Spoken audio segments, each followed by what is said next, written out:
Welcome to the Math Ed Podcast. My name is Sam Otten from the University of Missouri, and returning to the podcast is Julie Nurnberger-Haag, who's from Kent State University in the School of Teaching, Learning, and Curriculum Studies. Julie, we've been friends since grad school, and it's really great to talk to you again. Thanks for being here. Thank you again for doing this service, Sam. It's just incredible that you can help us promote things more broadly and reach a broader audience. Yeah, and you've been here a couple times, but it's actually been some years because you were in episode 1509 with Sarah Powell, where you talked about actually some similar work that we're going to talk about today, and 1619. And we're going to be talking about children's books and the mathematics that shows up in children's books. And for me, this is an interesting topic because mathematics education and students' engagement with mathematical ideas is not just in the classroom. They're exposed to mathematical ideas in a lot of places. And children's books are one ways that, they're starting to get some early exposure to really important, like fundamental kind of mathematical ideas. So just from your perspective, what role do you see children's books playing in mathematical development, mathematical learning? And what has kept you interested, like as a scholar, in children's books? Well, thanks for bringing in the point that it starts from before school, and that the children's books, we might think of children's books as mostly prior to school. And so that's crucial because from birth, children are learning whatever they're experiencing with books and in their environment in general. And then also I've come more and more to understand how much children's books are used in elementary school in formal and informal ways as well. And so understanding the role these books play in formal instruction as well as informal places like homes and libraries and daycares is crucial. But it's also just part of a larger agenda, research agenda, that I have to really focus on the tools that children are using in informal or formal ways to learn math. As you know, since you mentioned about grad school, my passion was about manipulative use and really being more critical about what the mathematics of the manipulatives and how students engage with them and how that influences their cognition, particularly from embodied perspectives. And I kind of fell into the children's books analysis because I was seeing issues with teacher knowledge, actually. And so we can talk more about that in a moment. And now recently, I've also analyzed games. So really thinking about how all of these pieces fit into a children's environment and what they learn mathematically. And I did want to mention, when you said about the roles, that it's interesting in literacy, they value a good story, but they also value informational text, and that children need to learn how to get information from text. But until I started doing this work on my own and with co-authors, analysis of the actual mathematics has not been a focus. And there's really been, in math education across the world, kind of a priori assumption that they should be good stories. And I haven't seen research yet that shows informational versus story versus, and how that influences learning. And so that's an area of research that I'm not doing, but people need to do. And my work focuses on really looking at what mathematics would they be learning if they're learning math with these books. Yeah, and to me, it's always fun reading your work because of you bring a very careful mathematical education sort of lens to, like, okay, let's look at what are the concepts that really are at play here? How are they being represented? How are they sometimes maybe there's the potential that they could, misconstrue some of the mathematics. Let's start with counting, because I know that might be the first thing that a lot of people think of with children's books mathematically is the counting books. Mm-hmm. So I want to start with your article that was recently published in Mathematical Thinking and Learning, and it's called What Counts in Number Books? A content domain specific typology to evaluate children's books for mathematics. And that was by yourself with Anita Alexander and Sarah Powell. So I wonder, in that article, if you could just give us an overview of this typology, like you actually developed a counting book typology. Mm-hmm. Just take us through a sort of general overview of that. Yeah, so we were building on the work that we talked about in the podcast 1509, where we just did descriptive statistics of different characteristics of the books. And our intention for this, and in fact, in all honesty, especially for the grad students who are watching or listening, we had an entire draft from a qualitative analysis, basically almost ready to go to submit somewhere. And I realized there's more here. And in our field in math ed, we don't actually know about topologies really. And in our analysis, we started then going back and realizing, wait a minute, there's some types here. So there's some categories, there's some dimensions. We realized that these books are much more complex than even we thought after already having analyzed them. So I wouldn't expect the average researcher, let alone the average person, to think that these counting books would be complex. First of all, I should at least define counting books, because we defined them as a very particular kind of children's number book. So counting books we defined as those presenting a sequence.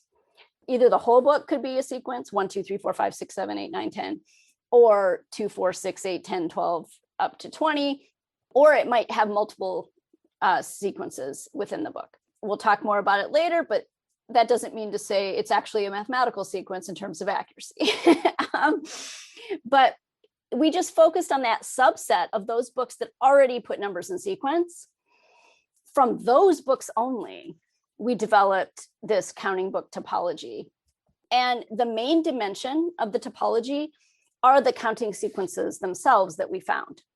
We found 8 counting sequences, or we categorized 8 counting sequences.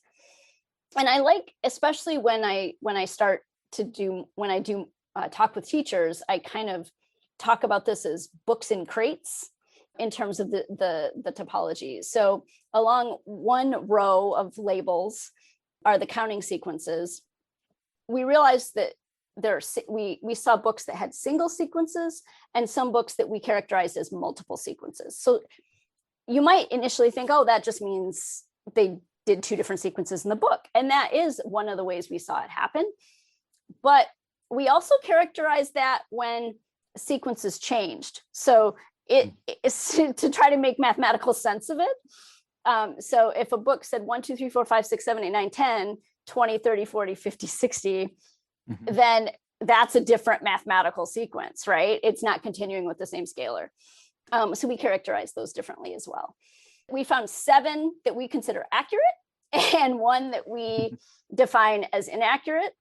So I know we talked, Sam, that one of the awesome things about this podcast is you can link and post other things to support the audio podcast. So I know we're going to be linking the video abstract that I created for the article that didn't quite make it into the, I think it might be posted in the supplementary section right now where you have to have login access on the journal, but to make sure it is publicly accessible, we're going to link to it. And so in that, I actually have some PowerPoint slides where I talk through these sequences and the visuals. So I posted those visuals. There are 8 sequences in terms of the math, but then the multidimensionality of the topology is that we then said, wait a minute, part of the issue is how explicitly are the pictures showing the actual sequence. So for example, if it's an even number sequence, do the pictures group those objects in sets of 2 to visually support that idea? Or will the children possibly just think of this as, okay, turn the page, now it's just this quantity, but not really thinking about how that sequence is continuing by 2.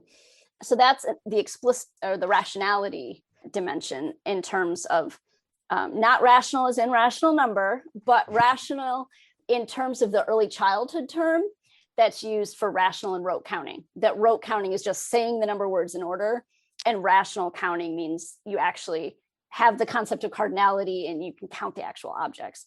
So we drew on that. And then explicitness of counting is the other dimension. And that's about the words used. So did they tell the children they're counting by 5s? Or did they just implicitly count? Or was it in between where they used the word count, but they didn't tell them by what scalar? So if we think about those 3 dimensions, and maybe you check out the visuals after this podcast or pause it and look at that, it's a block array essentially. So if you think about those as book crates holding the books, like each type has its own crate. Yeah, so to me that it helps to show there's these range of possibilities, right? You can have like a sequence that goes up to a number, then you could count by something different but get to that same number. You could show, in visual ways, you could show how those numbers sort of like are functioning. So it starts to show like, oh wow, you can do a lot of things besides just counting whole numbers 1 to 10. But when you have those crates, they're not all equally full, right? Like there's a lot of books in that crate that's just counting whole numbers up to 10, right? Like that crate is overflowing. Yeah. Our analysis wasn't intentionally. We didn't do descriptive statistics on Mm-hmm. how many of each type we found. We were seeking what kinds did we find, Mm-hmm. but you're right. In terms of an anecdotal interpretation, yes, the first 2 crates of whole number counting and also possibly skip counting are overflowing, whereas others might not be. But there are way more books than I would hope to see in our MNS category, which is our inaccurate category, where books just switch what they're counting by. And we interpreted it based on the fact that most books switched included 0 or included 10. Included 100, sorry. We think the authors and publishers were trying to make sure that they got to the number 100 and they didn't want to have to go through all the numbers. There is a book that does. There's a Curious George book that's from 1 to 100 and doesn't make that mistake. But other books, like a much beloved Chicka Chicka 1, 2, 3 is kind of our notorious example of, yes, we love the alphabet book version, but the mathematics version, if we look at that with a critical mathematical eye, there's many reasons why this would be problematic for children. Yeah. Chicka Chicka Boom Boom is kind of a fun book rhythmically, but my wife has like, she's perked me up because she likes my alphabet book better than Chicka Chicka Boom Boom. She's like, yeah, Chicka Chicka Boom Boom, but it doesn't really give you insight into the letters or anything. And then my missing letters, like, oh no, you actually get to know these letters and how you can kind of hear them and stuff. But I was going to bring up the fact that I saw that you'd published a children's book, but I hadn't bought it yet. But it's just funny, the Chicka Chicka Boom Boom. I know it's like much beloved, so I'm probably going to get hate mail for this. But in our family, actually, Chicka Chicka Boom Boom is like the one on the alphabet side that we sort of put down. And now it's funny to hear you say, like, actually, Chicka Chicka 1, 2, 3 is the one that you. That's awesome. Yeah, we'll have to think about this and how we. I want to, with the typology, just to wrap up this counting section, though. Like, what are you hoping to see about how various people might use this counting book typology? Like, I don't know if it's in teacher ed, if it's in daycares, if it's with parents or other, caregivers for children. What would you hope to come from this? Even though it's not open source, which is why I'm so grateful that you offer this service, that we could try to promote it more broadly.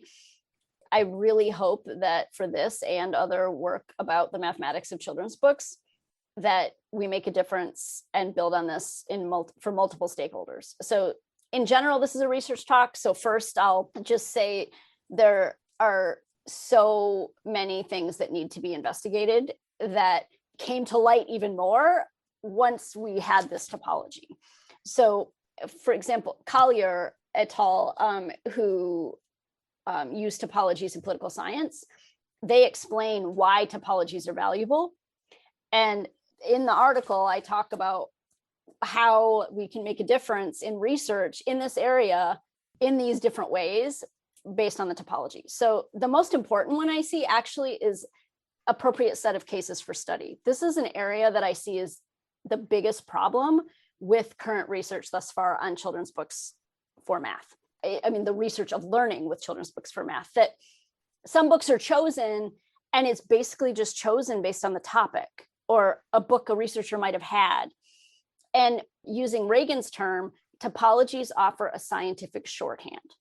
So I'm really hoping that people from varied disciplines, because there's psychologists who have labs that are doing analyses with children's books, that in math ed, we do real studies in classrooms, and some of them are intervention studies where we bring the books in, that we're making more thoughtful choices and being clear about what we're actually assessing, what is actually being used, what are the characteristics of these books. And we can start to build across disciplines then. If we all know we're talking about certain types of books, then we might advance our knowledge faster. And that's part of the synthesized conclusions point that Collier makes about the value of a topology. And if people are doing a statistical analysis, which I know isn't very common in math ed, but in psychology, for example, if things aren't making sense in the statistical analysis, it might be in part because there's anomalies or too many of one type that's different from another. But if you know which, if you go back and reanalyze them separately, we might have more information. So from a not point of view, I just really hope that this can help advance our thinking. From library, I've been doing professional development, not only with teachers and future teachers in teacher ed, but also with librarians.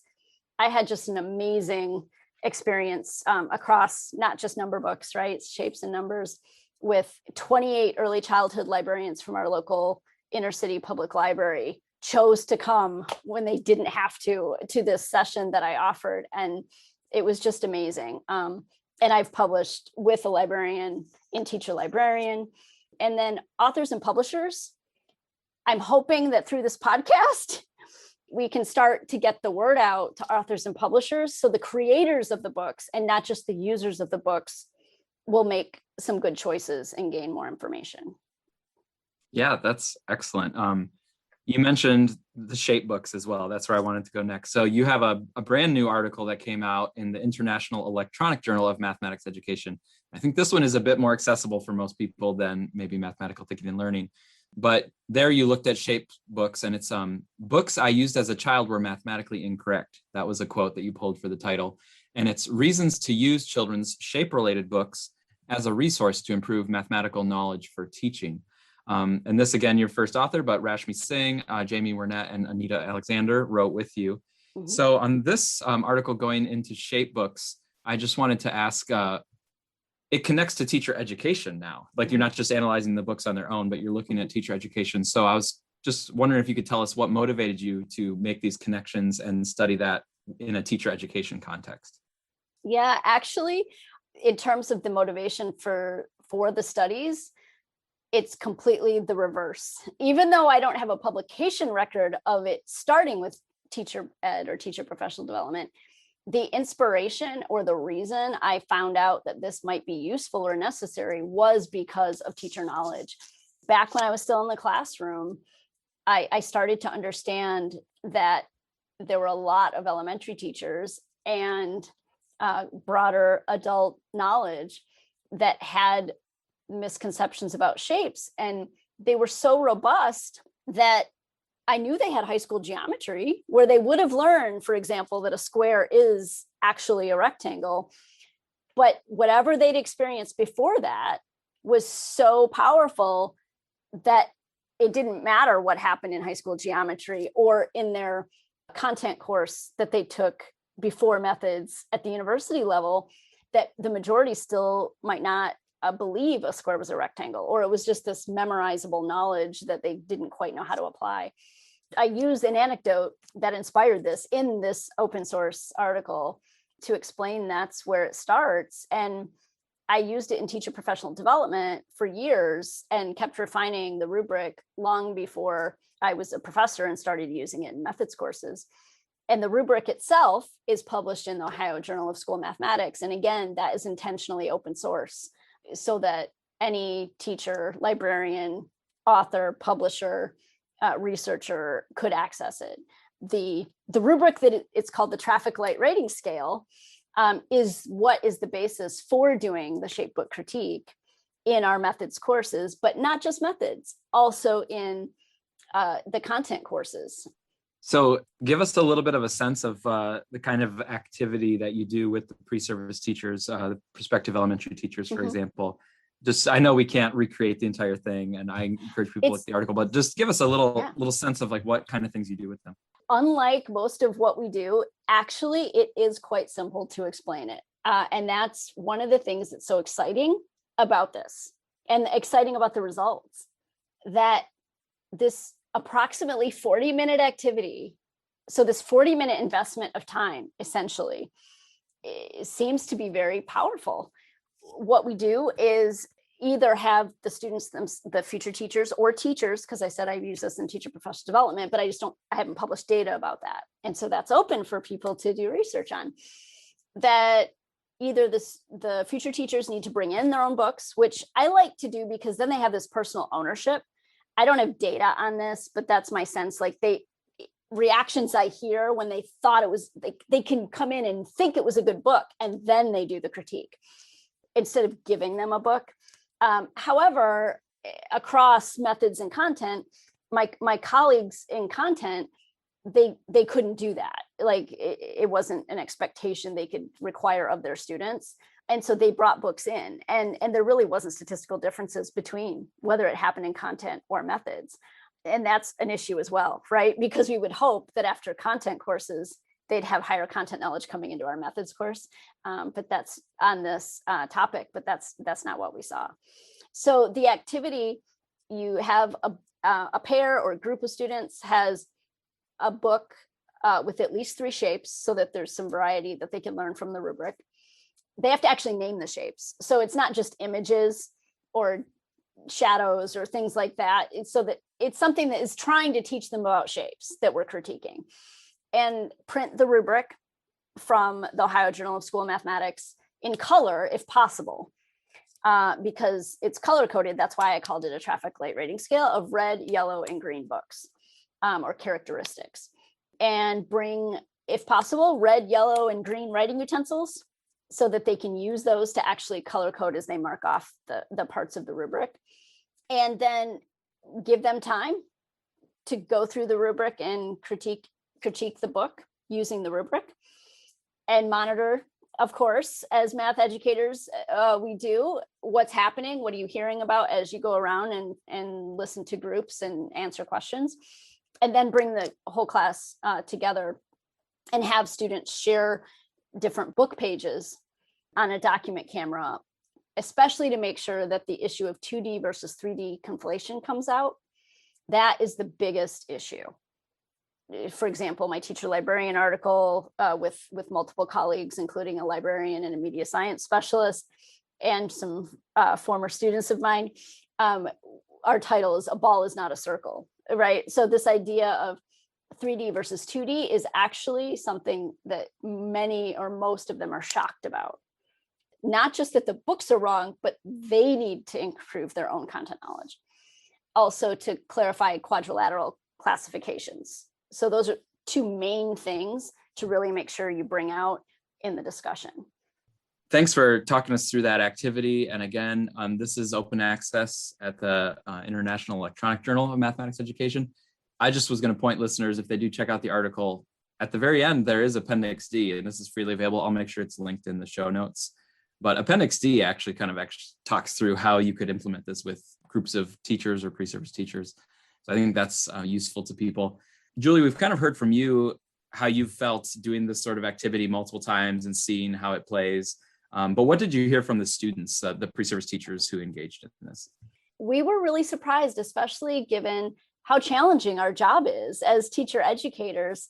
We're always trying to find the activities that have strong buy-in, right? And we really think there's a lot of buy-in from the students. And we hear anecdotally after the semester's over too about the power of it. But for example, we coded that 93.6% of the responses indicated they would explicitly, agree that it changed how they'll plan. But more than that, because I'm partly using this to try to find a comfortable way to get them to understand the content and not just instruction of students, that most of the students started to understand the need for varied visuals and not just using typical shapes. And more than that, that the accurate properties are essential and that's what defines a shape. Whereas actually that isn't what they thought shapes were. They thought they were only identifiable by the visuals. And so we need to change that narrative, not only for the teachers, but to help the children that they're teaching understand that. My guest is Julie Nurnberger-Haag from Kent State University, and we've kind of talked about over multiple years you've been pursuing this line of research. What's next? You've mentioned some things that the field can do, but what are you personally going to be pursuing in your analysis next? Well, there's a couple of papers under review or in preparation that are on number books more broadly instead of just focused on this subtype that we defined as counting books, and some other things. But I really do hope that the field takes this on, because this is too big for any one or two groups, and we really need multiple perspectives on this problem. So unlike some things where we might be precious about, I want to do this study and I don't want other people to do that, or take ownership, I just really want to make a difference for children's learning and adults. So we need more people to enact this. I hope this work serves as a catalyst in large part for others. And then I am really excited to also dig more into my work on manipulatives and the other tools in addition to books that are used in classrooms and daycares and preschools to try to make a difference overall for the quality of the mathematical tools that are experienced. Yeah, I still think about some of the ideas that you brought up about manipulatives, and I've brought those up here with our elementary group. But on the children's book topic, to me, this is just something where I not only think about these children's books and the mathematical ideas in them with my math ed colleagues, I actually also bring this kind of stuff up with my aunts and with my cousins and with my neighbor. I don't know if you've had that experience too, where do you talk about this even with non-math ed people? I love that you said that, because actually my tagline of what I say is I spread math wherever I go. So I'll be in my regular coffee shop and see someone that's the right age to tell them about a particular math game or something. And I've built a network of just random connections with people that way. And the same thing with children's books, that I hope that maybe people who are listening to this, that if you tweet about it, or however you get the word out to others, that's how we could make a difference with authors and publishers, the creators of such books, as well as helping parents make different choices about the books that they might choose off the shelf at the library or buy. Or maybe have a different conversation as you're reading the book. Right? Like a parent might be able to be like, hey, I see this in the book, but let's talk about actually what we're seeing. And then there might be a little different conversation that happens. Yeah, that is completely doable and interesting for number books. However, based on the research on adult learning of shapes, adult knowledge of shapes, we're just safer to stick with that part in our teacher ed programs in terms of the conversations to have. Yeah. All right. So Julie, you've been on the podcast before, so I've asked you before about probably future careers and things. So this time we're at the end of a long year. We're heading into, summer. I guess summer break is supposed to be happening already, although it doesn't feel like it. I'm still trying to reach for that summer break. Yep. But for you, do you have anything planned this summer that's going to allow you to relax, have a little bit of fun, spend some time not doing math education? What do you have coming up? Yeah, well, from personal experience, Sam, what a special place the Upper Peninsula of Michigan is, and yes. So that's my happy place, and I'm going to be able to spend some time there with extended family. So, just saying that to you, I'm taking a deeper breath to get the next few weeks until we go. Right. Yeah, I love it up there. This is probably, I haven't calculated it, but this is probably the longest I've gone in my life of not being in the Upper Peninsula. Mm-hmm. And I'm not sure when I'll be there, because for the summer, I'm going to go to my brother's and we're all kind of meeting there, which is in northern Michigan, but still in the Lower Peninsula. Yeah. So, that's not the same thing. No, it's not at all. Yeah. I have a magnet that says, if you haven't been there, you wouldn't understand about the Upper Peninsula. So yeah. I think it'll either be winter break or it'll definitely be multiple visits in 2022, because it's been too long. I'm glad you're going to make it up there, though. That's wonderful. All right. Well, it's been great talking to you, Julie, and have a fun summer. You too, Sam. Thank you.